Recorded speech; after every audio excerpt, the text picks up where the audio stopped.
Prajahita Paramakarya menjadi tema peringatan Hari Jadi ke-66 Provinsi Bali. Peningkatan sumber daya manusia menjadi kunci dalam mendorong pembangunan Provinsi Bali.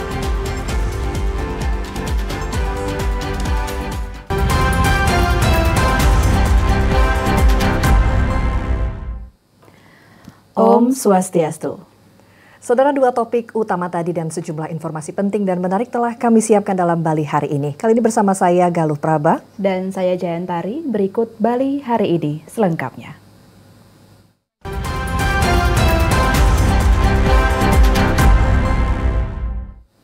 Saudara, peringatan Hari Jadi ke-66 Provinsi Bali dijadikan momentum untuk memaknai perjalanan panjang dalam mengisi kemerdekaan serta memperkuat capaian dan prestasi yang telah diraih pemerintah Provinsi Bali.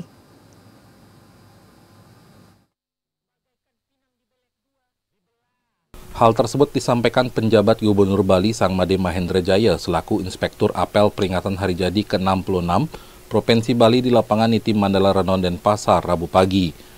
Pada kesempatan tersebut, ia memaparkan berbagai capaian dan prestasi yang telah diraih oleh pemerintah Provinsi Bali.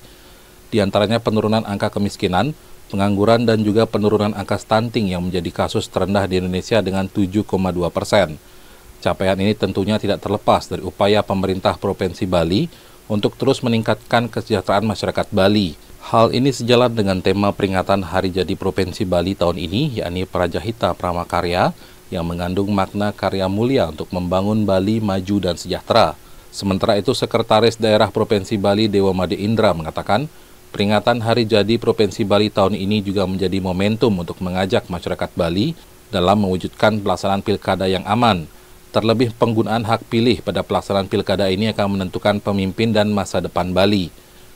Kita rakyat Bali harus memilih pemimpin yang bisa menjaga supaya Bali ini tetap eksis, tetap survive, ekonominya tetap bertumbuh, pembangunannya inklusif, sesuai dengan visi Bali yang dibuat oleh para founding fathers kita, yakni Bali Dwipa Jaya. Bali pulau yang selalu berjaya sampai kapanpun. Jadi maka dari itu ini harus memberi inspirasi kepada seluruh rakyat Bali. Peringatan Hari Jadi ke-66 Provinsi Bali ini juga dirangkaikan dengan penyerahan berbagai penghargaan serta pemenang lomba serangkaian HUT ke-66 Provinsi Bali. Selain itu, peringatan Hari Jadi tahun ini pun turut dimeriahkan oleh berbagai pertunjukan dan tari Nusantara. Katreni Bude melaporkan. PJ Gubernur Bali menyampaikan capaian kinerja triwulan kedua masa jabatannya dalam rapat paripurna istimewa DPRD Bali serangkaian Hari Jadi ke-66 Provinsi Bali. Salah satunya terkait pengendalian inflasi dan stunting serta Provinsi Bali sebagai penyumbang devisa terbesar untuk Indonesia hingga 50%.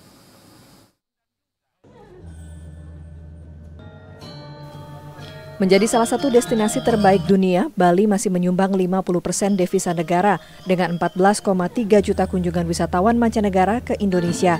Selain itu, Bali juga masih mampu mempertahankan predikatnya sebagai provinsi zona hijau dalam praktik tindak pidana korupsi selama 4 tahun terakhir.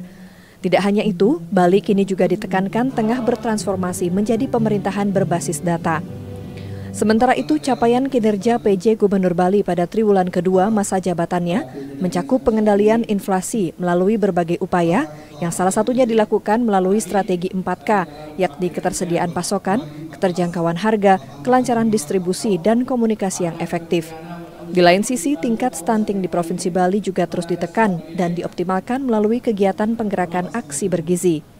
Total investasi di Bali terus meningkat. Bahkan total investasi pada triwulan 2 tahun 2024 sudah mencapai 17,998 triliun rupiah atau melampaui target total investasi tahun 2024 sebesar 16,230 triliun rupiah. Dihadiri oleh jajaran Forkopimda daerah, anggota DPRD hingga tokoh pembangunan Bali, PJ Gubernur Bali Sangmade Mahendra Jaya juga menyampaikan rasa terima kasihnya kepada seluruh masyarakat Bali yang turut serta mendukung pembangunan Bali ke arah yang lebih baik. Melalui program unggulan serta dukungan seluruh pihak, peningkatan kesejahteraan dan pembangunan Provinsi Bali diyakini dapat terwujud di masa mendatang. Galuh dan Zulprima melaporkan. Meski telah menorehkan berbagai capaian di usia ke-66 tahun, Provinsi Bali kini dihadapkan dengan berbagai tantangan. Menanggapi hal tersebut, peningkatan sumber daya manusia menjadi salah satu kunci untuk mendorong pembangunan Bali ke arah yang lebih baik.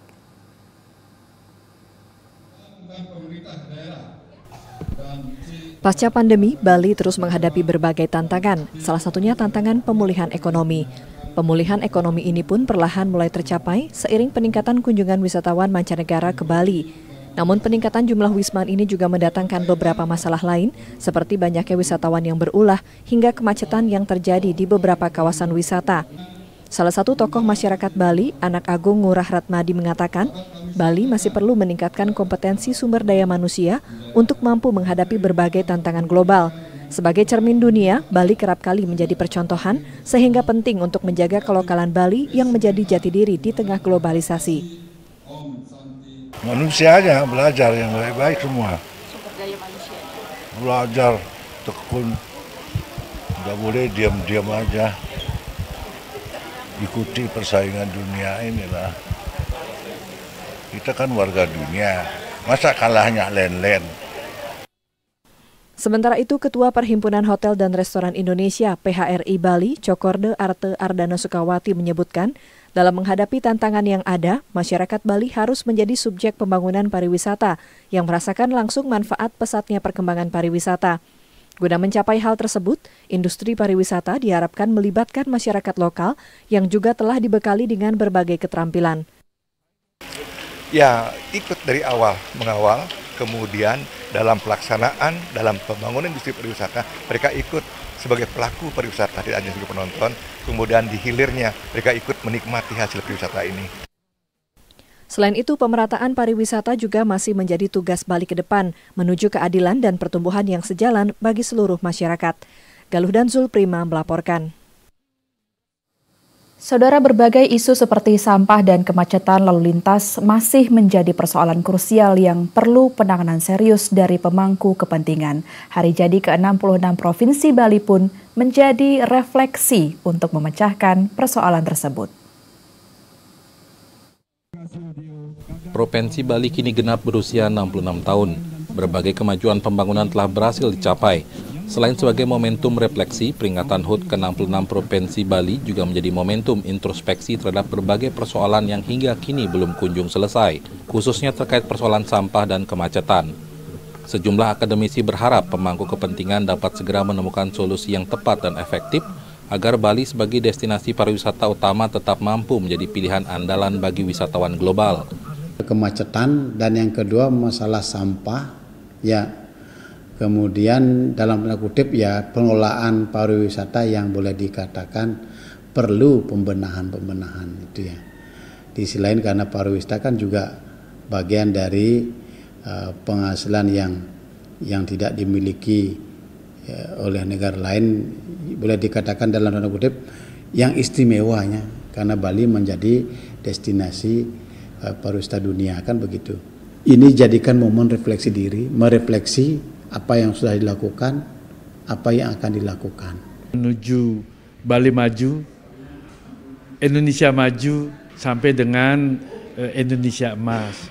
Nah, tentu pencapaian ini sesuatu keberhasilan kepada semua pihak.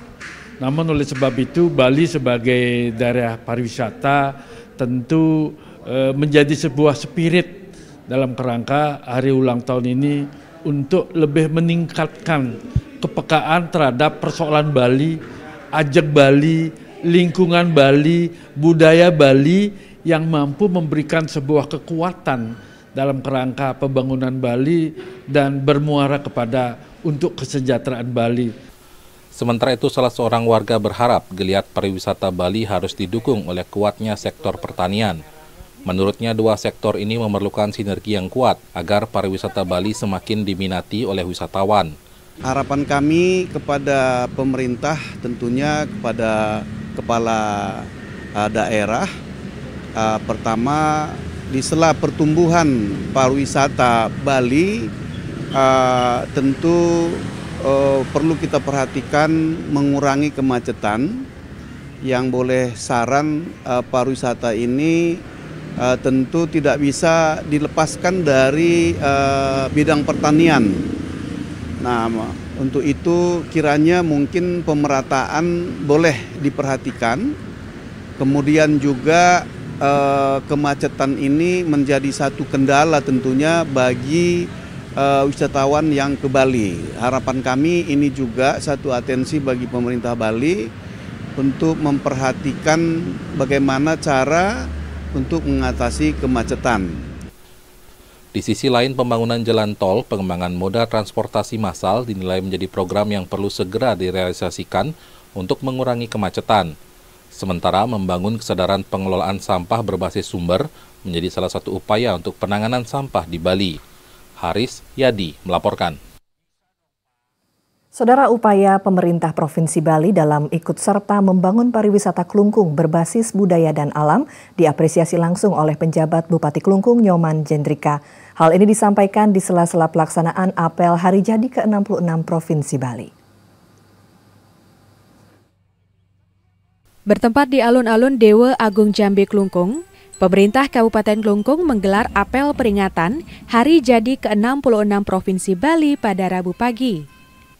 Dalam sambutannya, PJ Bupati Klungkung Nyoman Jendrika mengapresiasi upaya pemerintah Provinsi Bali yang ikut serta dalam membangun pariwisata Klungkung yang berbasis budaya dan alam. Terlebih, pemerintah Provinsi Bali juga turut mendukung pemerintah Kabupaten Klungkung perihal pelestarian seni budaya di Kabupaten Klungkung.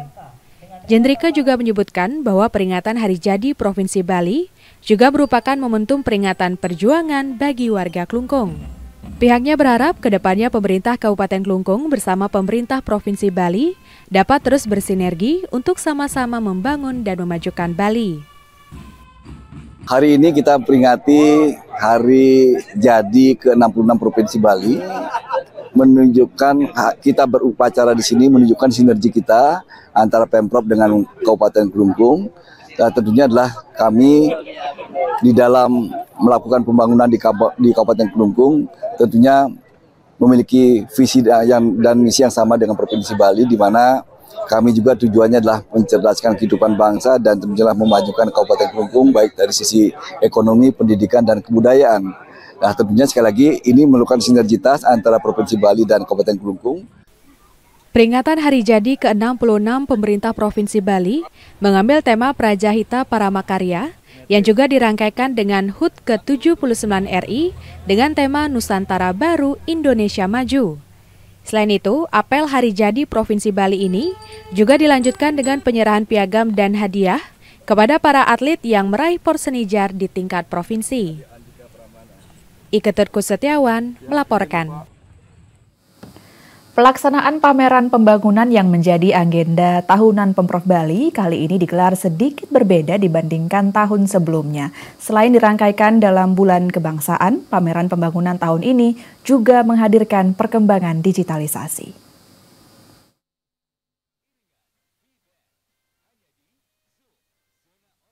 Pembukaan Bali Development Festival atau pameran pembangunan Bali tahun ini dikolaborasikan dengan dua festival lain, yakni Bali Digital Festival dan Festival Seni Bali Jani yang dirangkaikan dalam bulan kebangsaan.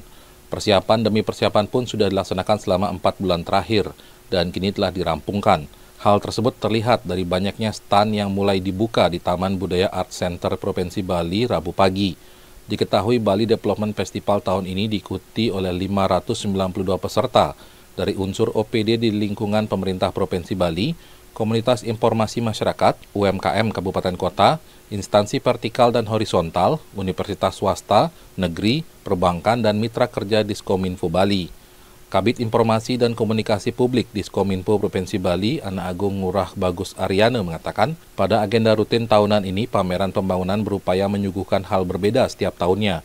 Khusus untuk tahun ini, festival akan lebih menekankan kepada perkembangan dan pengaruh digitalisasi.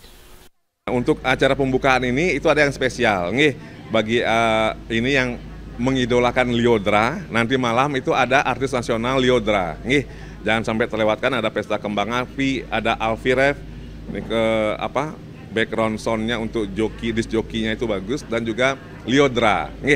Harap datangi pameran kami dari tanggal 14 sampai dengan 20 nih ke berbagai macam perlombaan kuliner dan lain-lain ada.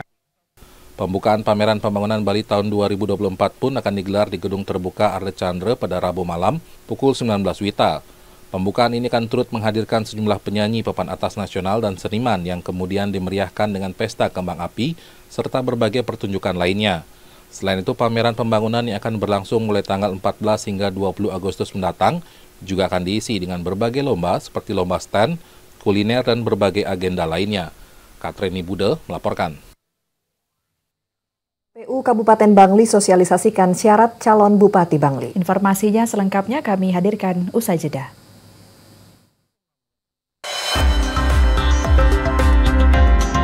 TVRI Bali, media pemersatu bangsa.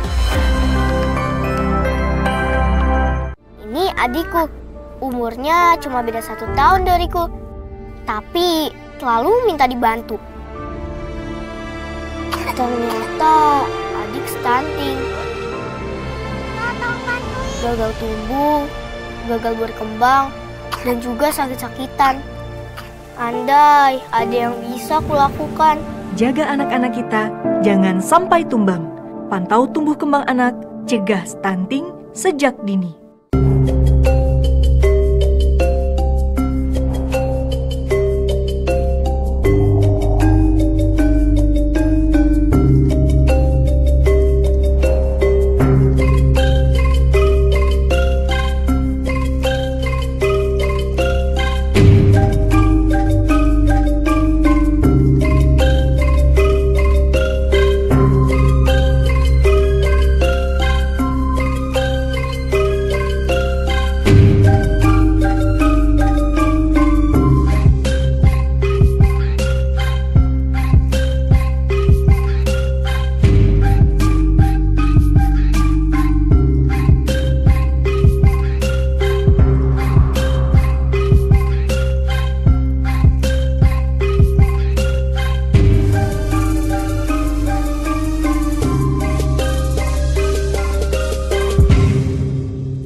Saudara, DPRD Kabupaten Klungkung menggelar rapat paripurna istimewa di Balai Budaya Klungkung pada Rabu pagi.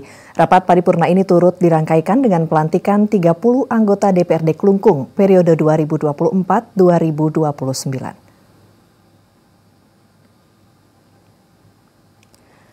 Pelantikan dan pengambilan sumpah jabatan anggota DPRD baru periode 2024-2029 diawali dengan upacara Mejaya-Jaya di Padmasana Gedung DPRD Klungkung yang kemudian dilanjutkan dengan pembacaan SK penjabat Gubernur Bali, pengucapan sumpah, dan penandatanganan berita acara. Dalam pelantikan tersebut, 12 orang diantaranya merupakan anggota dari PDIP, 8 orang dari Partai Gerindra, 3 orang masing-masing dari Golkar dan Hanura, sementara 1 orang masing-masing dari PSI dan Perindo. Sementara itu dari 30 anggota DPRD Klungkung yang baru dilantik, 19 orang diantaranya merupakan petahana atau wajah lama, sementara 11 orang lainnya merupakan pendatang baru.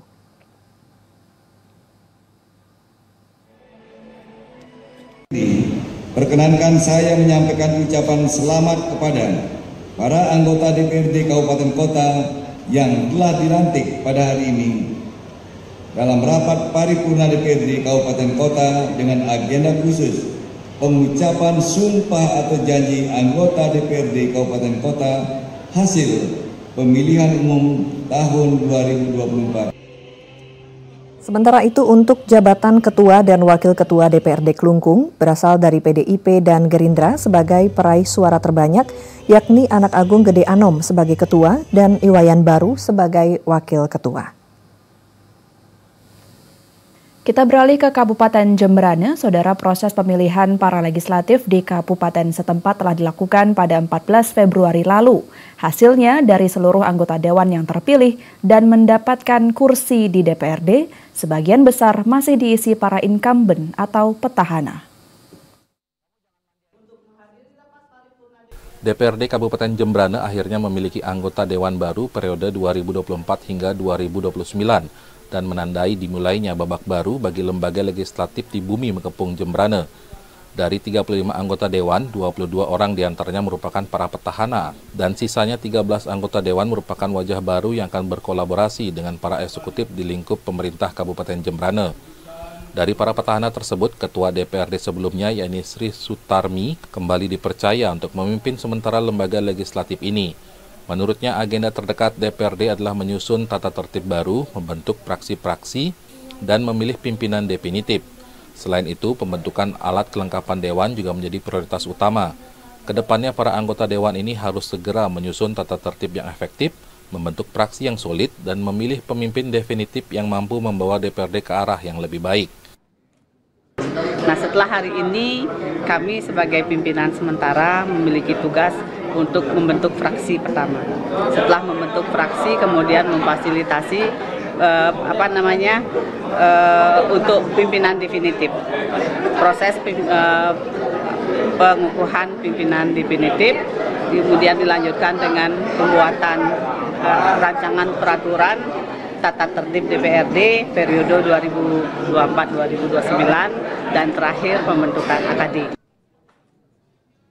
Terkait program-program yang belum tuntas pada periode sebelumnya, Sri Sutarmi menegaskan DPRD berkomitmen untuk melanjutkan dan menyelesaikannya. Masih banyak program penting yang masih perlu diperjuangkan dan DPRD Jembrana akan fokus pada penyelesaian program-program tersebut, terutama yang berkaitan dengan peraturan daerah. Iketut Jimmy Mulyadi melaporkan. Pemilu serentak tahun 2024 kini segera akan memasuki tahapan pencalonan. Terkait hal tersebut, KPU Bangli secara intensif melakukan sosialisasi ke parpol dan pemangku kepentingan sehingga seluruh persyaratan dapat terpenuhi untuk kelancaran Pilkada serentak 2024.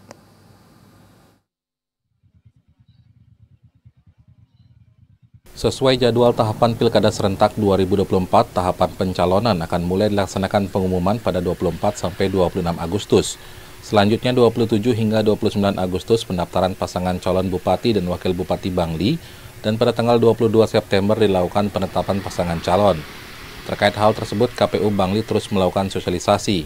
Ketua KPU Bangli IKD Adiawan mengatakan, mengacu Undang-Undang Nomor 10 Tahun 2016, berbagai syarat yang harus dipenuhi meliputi kewarganegaraan Indonesia, SK rekomendasi partai pengusung dari pusat hingga turunannya di daerah, kelengkapan seluruh dokumen pendaftaran, dan yang terbaru yang telah disosialisasikan bahwa visi misi paslon harus sesuai dengan RPJPD Kabupaten Bangli.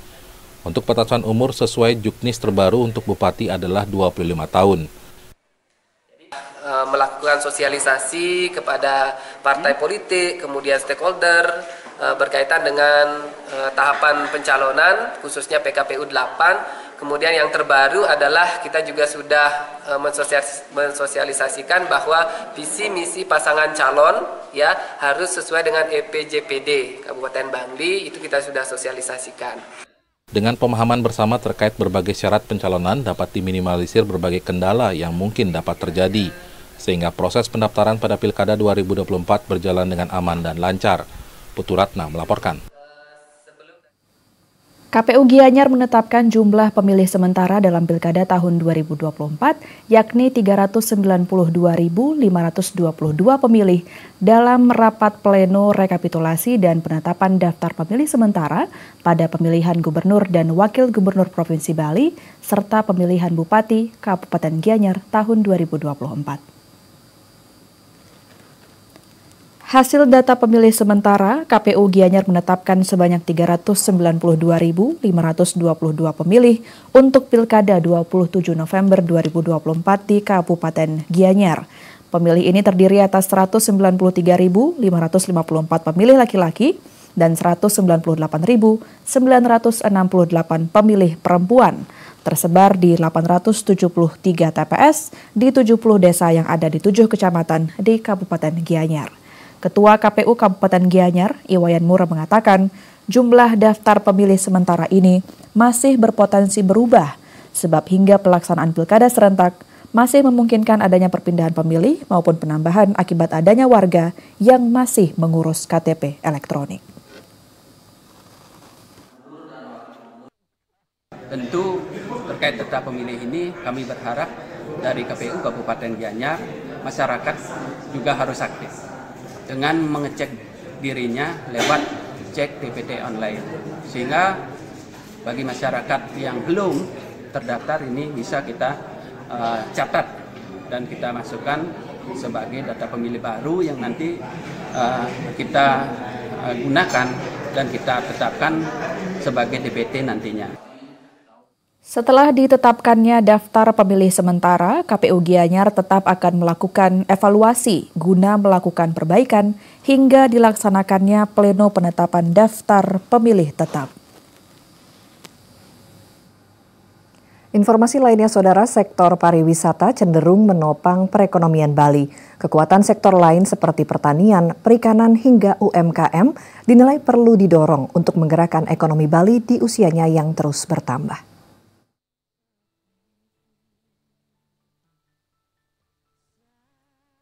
Pertumbuhan ekonomi pasca COVID-19 kini dinilai telah kembali seperti masa sebelum pandemi dengan angka 5,38% pada kuartal kedua. Angka ini tergolong cukup tinggi. Tingkat kunjungan wisatawan mancanegara yang juga membaik pasca pandemi COVID-19 pun turut menjadi penyumbang signifikan pertumbuhan ekonomi Bali. Kendati demikian, melihat pesatnya pergerakan wisatawan, pemerintah dinilai perlu memperhatikan dampak negatif yang muncul. Salah seorang pengamat ekonomi, Trisno Nugroho, menilai hingga kini perekonomian Bali masih ditopang oleh sektor pariwisata. Padahal wacana untuk menggerakkan sektor lain seperti pertanian, perkebunan, perikanan, hingga UMKM telah muncul sejak lama. Namun nyatanya hal ini belum dimaksimalkan sehingga pariwisata masih menjadi penopang utama ekonomi Bali. Menurutnya, peluang sektor non-pariwisata juga berpotensi memberi sumbangan pada ekonomi Bali melalui dukungan pemerintah daerah dan kerjasama dengan berbagai pihak. Selain itu, ekonomi hijau juga harus menjadi fokus pemerintah pada tahun-tahun mendatang. Jadi kita berharap Bali menjadi daerah provinsi yang sustainable tourism, bahkan regeneratif. Jadi semakin baik, jangan semakin turun. Tantangannya adalah Wisman, kita harus ingatkan bahwa mereka ke Bali untuk memberikan kebaikan, jangan merusak sebenarnya. Itu menjadikan, tentunya kita ingin quality tourism itu baik turisme sendiri, Wisman sendiri, maupun daerah yang dikunjungi. Yang dikunjungi sampahnya baik, rapih, Wisman juga memperhatikan lingkungannya. Melalui pemerintahan baru pasca Pilkada 2024 nanti, Bali juga diharapkan dapat menjalankan pariwisata berkelanjutan dan berkualitas agar pertumbuhan ekonomi terus terjadi secara konsisten. Galuh dan Pramudia melaporkan. Pendapatan asli daerah PAD Provinsi Bali pada semester pertama tahun 2024 tercatat mencapai 3,1 triliun rupiah lebih. Dari jumlah tersebut, 79%-nya berasal dari pajak kendaraan bermotor dan bea balik nama kendaraan bermotor. Dari total target pendapatan asli daerah atau PAD Provinsi Bali untuk tahun 2024 senilai 4,6 triliun rupiah. Badan Pendapatan Daerah atau Bapenda Provinsi Bali telah mencatat PAD semester pertama tahun 2024 sebesar 3,1 triliun rupiah. Dari jumlah tersebut, 79%-nya merupakan pajak yang berasal dari pajak kendaraan bermotor dan bea balik nama kendaraan bermotor. Berkaca pada tingginya capaian target PAD pada semester pertama tahun 2024, Kepala Bapenda Provinsi Bali, Imade Sante, optimis bahwa realisasi PAD Bali dapat melebihi target hingga akhir tahun nanti. Ia pun memaparkan, jika pajak yang diterima pada semester kedua tahun 2024 setara atau tidak jauh berbeda dengan realisasi PAD pada semester pertama, PAD Bali diprediksi mampu mencapai 6 triliun rupiah. Ia pun menjelaskan PAD terdiri dari 4 unsur, yakni pajak daerah, retribusi daerah, kekayaan daerah, dan pendapatan-pendapatan lain yang sah. Jika dibandingkan pada tahun lalu, capaian PAD Bali pada semester pertama ini juga dinyatakan lebih tinggi dibandingkan realisasi periode yang sama pada tahun lalu.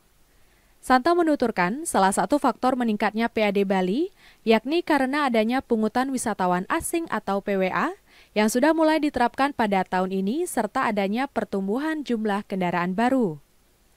Menyusul adanya program relaksasi pajak untuk kendaraan bermotor, pihaknya berharap dapat mengoptimalisasi pendapatan Bali hingga 20%.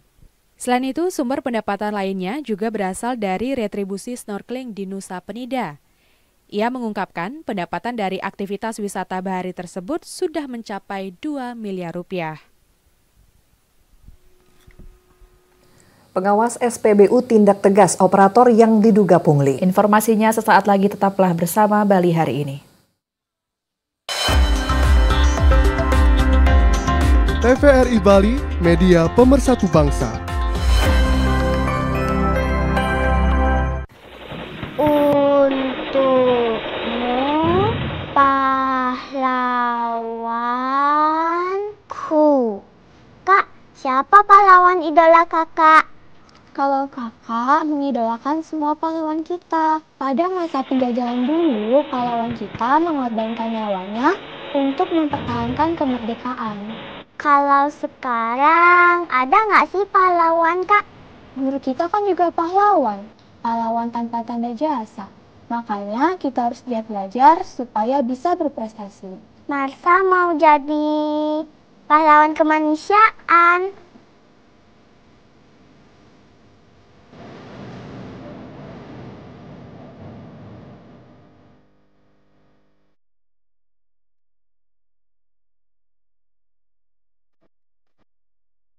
Pintar, Marsha.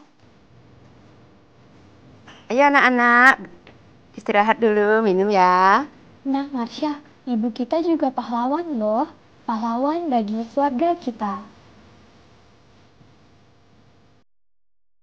Terima kasih pahlawanku atas jasa-jasamu.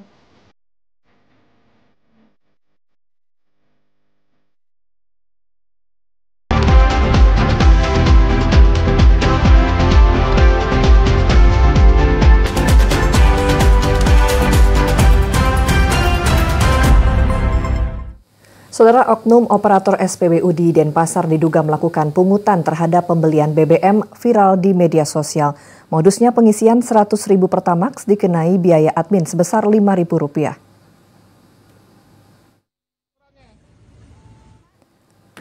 Sebuah video yang diunggah salah satu akun viral di media sosial yang merekam keluhan seorang pria saat membeli Pertamax Rp100.000, namun diberikan hanya Rp95.000.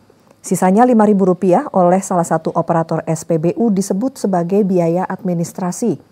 Kejadian tersebut terjadi di SPBU di Jalan Pulau Komodo, Denpasar. Pasca beredarnya video di media sosial, pengawas SPBU menyebut tidak tahu persis soal kejadian tersebut dan membantah adanya kebijakan biaya administrasi di SPBU tersebut. Ini sih di sini, tapi saya kan nggak tahu persis juga gininya Pak. Saya pas nggak ada di sini. Tapi kalau memang dari manajemen ada kebijakan seperti itu Pak? Nggak ada Pak. Lalu dari manajemen nggak ada masalah pungutan itu nggak ada. Itu inisiatif operator aja Pak.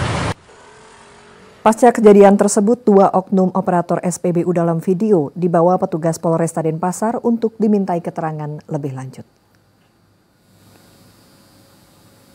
Pasca beredarnya video viral di salah satu SPBU di Denpasar yang melakukan pungutan liar, pihak Pertamina Patraniaga meminta pihak SPBU untuk menindak tegas oknum operator yang bekerja tidak sesuai SOP.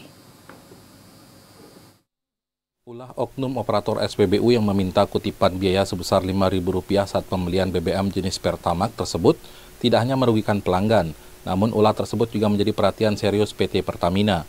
Pasca terjadinya kasus tersebut, pihak Pertamina Patraniaga Jatim Balinus meminta pengawas SPBU untuk menindak tegas oknum operator yang melanggar aturan. Sementara itu, pengawas SPBU Nyoman Sukirta mengatakan pihaknya telah melakukan pembinaan kepada oknum yang bersangkutan. Pihaknya juga berkomitmen untuk memberikan layanan terbaik kepada para pelanggan. Kami pihak SPBU telah melakukan pembinaan terhadap operator yang bersangkutan sesuai dengan ketentuan yang berlaku. Dan kami tetap komitmen meningkatkan pelayanan ke konsumen.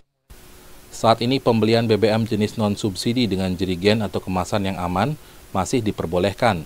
Ia juga menyebut bahwa praktek kutipan atas pembelian BBM dengan menggunakan jerigen ini kerap terjadi atau sering dilakukan oleh oknum petugas SPBU. Haris Yadi melaporkan. Beralih ke informasi lainnya, Saudara, mitigasi bencana menjadi hal yang wajib dilakukan untuk mengurangi dampak yang ditimbulkan akibat bencana. Mengingat bencana tidak dapat diprediksi, namun dampaknya dapat diminimalisir.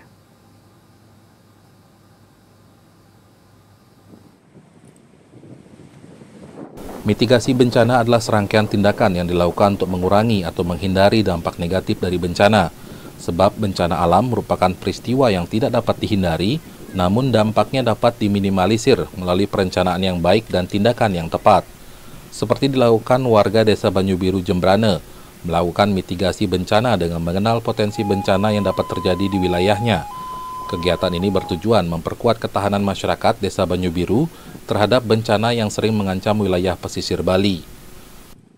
Penanganan kejadian dari kelompok masyarakat penanggulangan bencana dan pemerintah desa, lalu koordinasi yang semakin harmonis antara pemerintah desa dan semakin meningkat kapasitasnya dalam hal koordinasi dan pelibatan unsur-unsur untuk bisa memberikan upaya dukungan. Setidaknya pertama kami sudah bisa membentuk kelompok masyarakat penanggulangan bencana.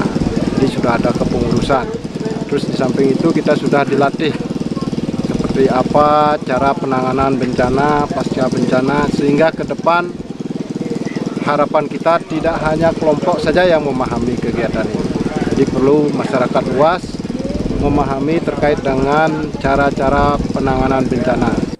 Dengan diadakannya simulasi penanggulangan bencana alam ini diharapkan tidak hanya kelompok penanggulangan bencana yang dapat menerapkan upaya mitigasi, tetapi juga masyarakat luas dapat memahami cara menghadapi bencana, sehingga mampu meminimalisir dampak bencana di sekitar.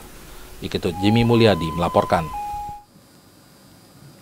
Dihantam ombak tinggi, seorang pemancing dilaporkan hilang terseret arus di Desa Perasi, Kabupaten Karangasem. Hingga saat ini tim SAR gabungan masih melakukan pencarian. Hingga saat ini tim SAR gabungan dari Basarnas, Pol Airut Polres Karangasem, Bakamla, dan potensi SAR lainnya masih terus melakukan pencarian terhadap korban Muhammad Aswar yang merupakan seorang pemancing asal lingkungan Dangin Sema 1, Kabupaten Karangasem. Korban dilaporkan hilang setelah dihantam ombak tinggi ketika memancing di tebing Karang Bukit Apen, Desa Perasi, Kabupaten Karangasem pada Rabu dini hari.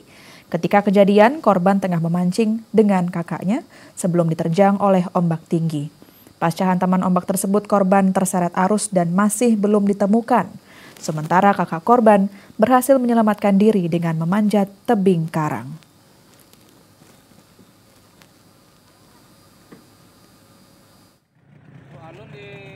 Terkait dengan dua pemancing ini berangkat dari rumahnya pada pukul 22.00 WITA. Kemudian pada saat kejadian itu pada pukul 01.30 WITA. Satu korban, kakaknya bisa menyelamatkan diri. Dan kemudian kami terima laporan hari ini pada pukul 07.15 WITA. Sesuai dengan laporan tersebut, kami dari tim SAR gabungan saat ini mengupayakan pencarian dengan menggunakan boot. Lokasi tebing Karang Bukit Apen ini dikenal sebagai spot memancing yang sering didatangi masyarakat sekitar. Namun demikian, lokasi ini dikenal dengan hantaman ombaknya yang keras sehingga sudah beberapa kali menelan korban jiwa. Sementara itu, Saudara, seorang mahasiswa asal Turki berinisial HV dijatuhi vonis penjara selama 5 tahun 6 bulan pada sidang putusan Pengadilan Negeri Denpasar akibat tertangkap membawa narkotika ke Indonesia. HV, seorang mahasiswa asal Turki, harus pasrah mendengar vonis dari majelis hakim, yaitu penjara 5 tahun 6 bulan pada sidang di Pengadilan Negeri Denpasar akibat tertangkap membawa narkoba ke Bali. Sebelumnya pada Januari lalu saat tiba di Bandara I Gusti Ngurah Rai dari Bangkok, Thailand, petugas Bea Cukai menemukan sesuatu yang mencurigakan di dalam tas milik terdakwa. Setelah tas dibuka, ditemukan satu kemasan plastik berisi padatan lunak berwarna merah dan hijau yang diduga mengandung narkotika. Dalam interogasi, terdakwa mengaku membeli barang tersebut dari sebuah toko di Bangkok, Thailand 1 hari sebelum keberangkatan menuju Bali. Terdakwa pun mengklaim tidak mengetahui bahwa narkoba di Indonesia bersifat ilegal. Dalam amar putusan, Majelis Hakim Pimpinan I Gusti Ayu akhirnya menyatakan terdakwa terbukti secara sah memiliki atau menguasai narkotika golongan 1 dalam bentuk bukan tanaman dengan berat 50,89 gram neto. Usai sidang, pengacara hukum terdakwa Teddy Raharjo mengatakan keberatan atas putusan tersebut dan menyatakan akan mengajukan banding. Padahal jelas dalam fakta persidangan, ini barang kan dia tidak tahu kalau di Indonesia itu dilarang. Dia makan permen, kemudian permen itu dibawalah ke Indonesia. Permen itulah untuk dia tidur, bisa tidur. Nah, gitu. Nah, kalau majelis hakim menyatakan bahwa beratnya 50 gram, itu namanya permen, ada kandungan gula di situ, ada kandungan tepung di situ. Kalau itu dijadikan satu, ya berat dong. Kan nampak di situ. Namanya undang-undang narkotika itu yang dia butuhkan narkotikanya, bukan ada gelatinnya di situ. Itu yang kami keberatan. Nah, oleh itu saya keberatan, oleh itu saya menyatakan banding pada hari ini. Karena apa? Masih tidak mempertimbangkan itu untuk digunakan di dirinya sendiri.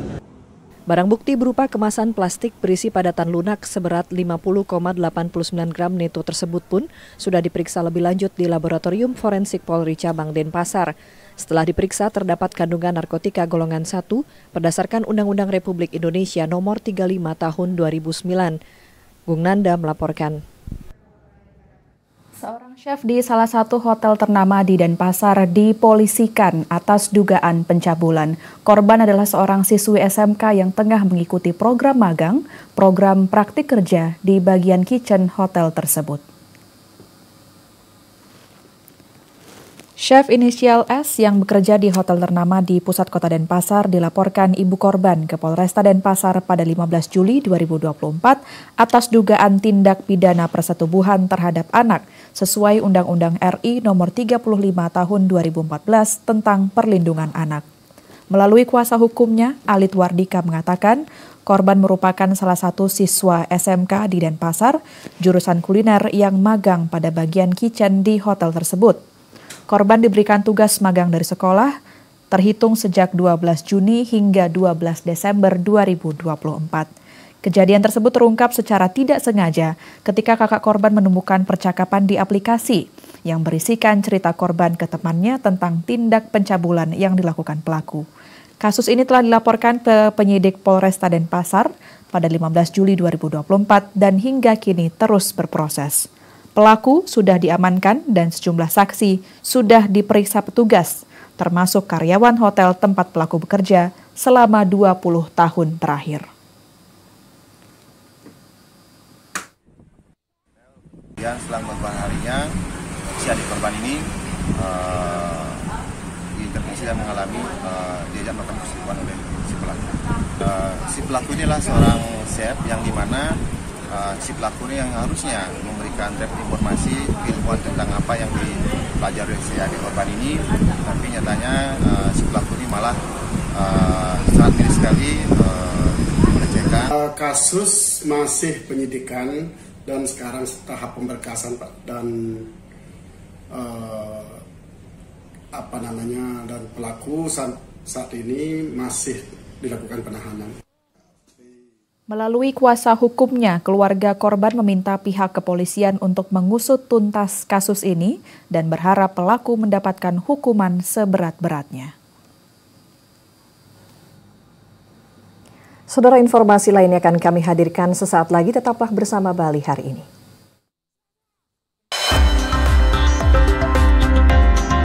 TVRI Bali, media pemersatu bangsa.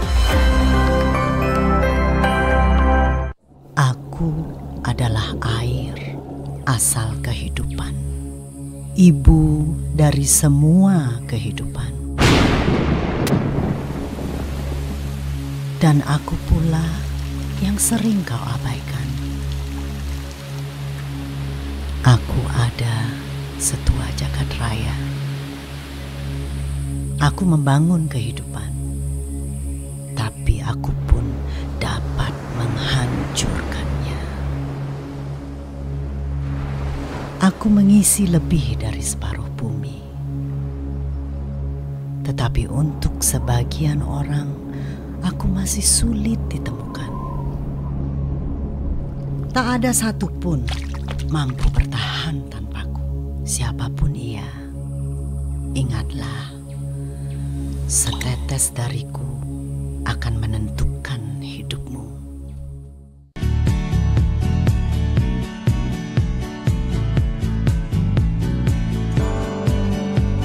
Deteksi kanker payudara bisa dilakukan dengan sadari, yaitu pemeriksaan payudara sendiri. Untuk memeriksa adanya benjolan dilakukan setiap bulan beberapa hari setelah periode menstruasi dimulai pada usia 20 tahun. Selanjutnya, pemeriksaan juga dapat berupa ultrasonografi payudara dan mamografi. Agar terhindar dari kanker payudara, pastikan Anda memiliki pola makan dan pola hidup yang sehat.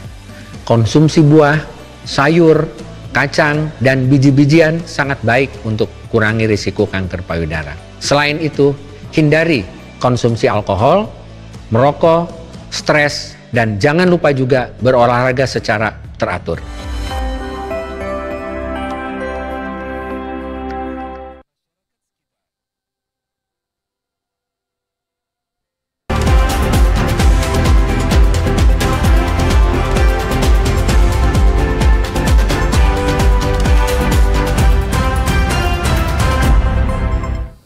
Terima kasih Anda masih bersama Bali hari ini. Saudara, di tengah kemajuan teknologi, generasi muda kini dihadapkan pada tantangan yang berimbas pada kehidupan sosial mereka. Salah satunya yakni menurunnya karakter generasi muda dan kemampuan berbaur di tengah masyarakat. Perkembangan teknologi tidak hanya memberikan dampak positif, namun juga di satu sisi juga memberi dampak negatif bagi kehidupan manusia, khususnya bagi generasi muda, seperti pornografi, perjudian, hingga kejahatan di internet. Untuk dapat membentengi generasi muda di tengah ancaman tersebut, pembentukan karakter yang kuat perlu diterapkan sejak dini. Pramuka menjadi salah satu wadah untuk mengajarkan generasi muda nilai-nilai penting yang dapat diterapkan pada kehidupannya. Melalui momentum Hari Pramuka yang diperingati tanggal 14 Agustus setiap tahunnya, berupaya mengajak pemuda agar terus mengobarkan semangat kepemudaan. Hari Pramuka bukan menjadi sebuah perayaan organisasi, tetapi seluruh generasi muda diharapkan dapat terus berjuang dan membekali diri dengan berbagai keahlian, sehingga mampu mengatasi berbagai tantangan yang ada.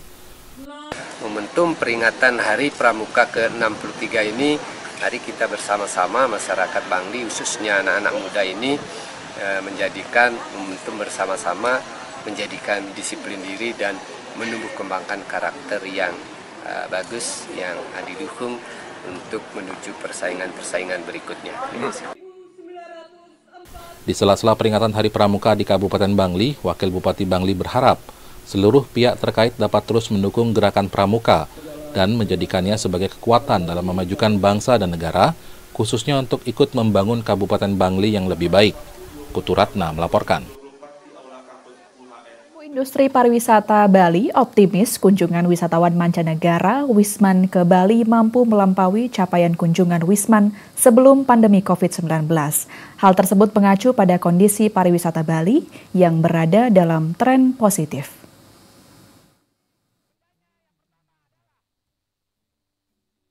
Menyusul tingkat kunjungan wisatawan mancanegara yang cenderung mencatatkan peningkatan dari waktu ke waktu, pelaku industri pariwisata Bali optimis bahwa kunjungan wisatawan mancanegara atau Wisman ke Bali nantinya mampu melampaui capaian kunjungan Wisman sebelum adanya pandemi. Hal tersebut mengacu pada kondisi pariwisata Bali yang masih dalam tren positif. Indikasinya juga tercermin dari tingkat hunian kamar hotel atau okupansi yang masih terbilang tinggi, yakni di atas 70%.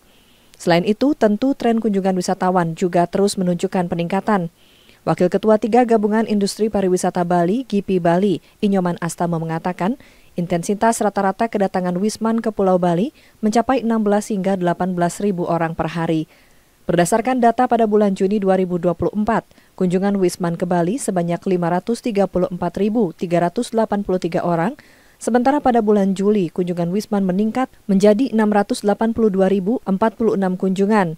Berdasarkan data tersebut, wisatawan Australia tetap menjadi wisatawan dengan tingkat kunjungan tertinggi dibandingkan wisatawan dari negara-negara lain. Mengacu pada tren kunjungan Wisman tersebut, Astama optimis rekor kunjungan Wisman ke Bali pada tahun 2024 ini berpeluang melampaui capaian kunjungan Wisman sebelum pandemi COVID-19. Terlebih sebelum pandemi COVID-19, kunjungan Wisman ke Bali mencapai 6 juta orang. Sementara target jumlah kunjungan Wisman ke Bali pada akhir tahun 2024 diyakini mampu mencapai 7 juta orang. Saudara, pemerintah Provinsi Bali telah menetapkan larangan bermain layangan pada radius 9 km dari bandar udara dan heliport. Warga yang melanggar aturan tersebut akan dikenakan sanksi pidana. Insiden jatuhnya helikopter di Bali akibat terlilit tali layangan memaksa pemerintah bergerak mengendalikan permainan tradisional tersebut. Bahkan pemerintah merasa perlu membentuk Satgas Layang-Layang. Kinerja Satgas ini diharapkan dapat mencegah insiden serupa dengan melakukan himbauan larangan bermain layang-layang sekaligus pemantauan udara. Ketua Satgas Layang-Layang IGD Wayan Samsi Gunarto mengatakan, pemerintah tidak hanya memberlakukan aturan larangan bermain layang-layang pada radius tertentu, akan tetapi juga memberlakukan batas ketinggian maksimal pada radius 18 km dari bandara. Sebetulnya kita punya KKOP kita yang sekarang berlaku adalah 5 mil atau sekitar 9 km, itu tidak boleh sama sekali ada layang-layang. Jadi 9 km dari bandara, radius ya. Kemudian radius dari 5 sampai dengan 10 mil, atau 9 sampai 18 km, itu diperbolehkan dengan ketinggian hanya 100 meter. Nah, setelah itu di luar itu ya, itu diperbolehkan dengan ketinggian 300 meter ya. Selain berkomunikasi secara intens dengan pihak bandara, Satgas Layang-Layang akan menghimbau kepada warga agar mematuhi aturan yang ada, sehingga tidak mengganggu penerbangan dan mencegah insiden serupa terjadi di masa depan. Haris Ketut Soekarnato melaporkan. Dan saudara, informasi tersebut sekaligus mengakhiri perjumpaan kita dalam Bali hari ini. Siaran TVRI Bali dapat disaksikan melalui aplikasi TVRI Klik dan via satelit Telkom 4. Akhirnya kami mewakili kerabat kerja yang bertugas pamit undur diri. Terima kasih atas perhatian dan kebersamaan Anda. Sampai jumpa. Om Santi Santi Santi Om.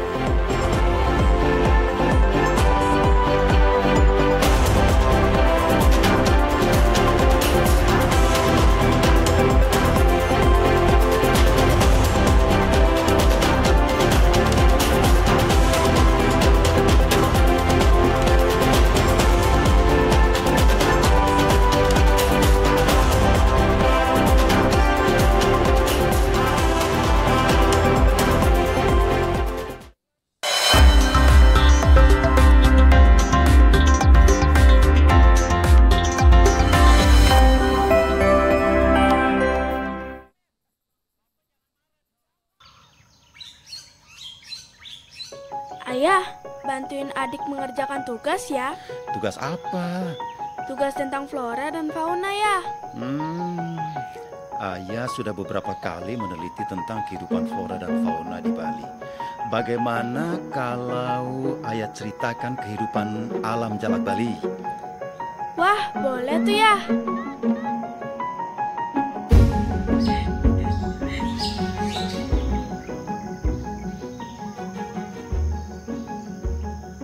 Jalak Bali atau curik putih adalah hewan yang hanya hidup di Pulau Bali atau disebut juga sebagai hewan endemik. Endemik itu maksudnya hanya tinggal di suatu tempat dan tidak ada di tempat lain ya? Iya, benar sekali.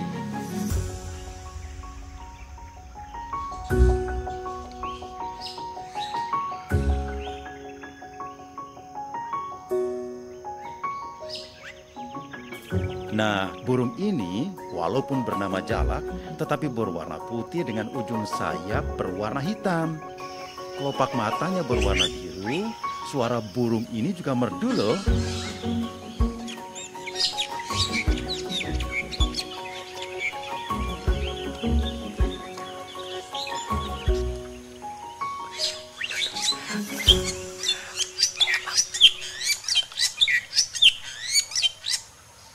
Burung jalak Bali sayangnya tidak bisa membuat sarang sendiri. Jadi di habitat aslinya, mereka tinggal di dalam sarang yang merupakan bekas tempat tinggal burung pelatuk.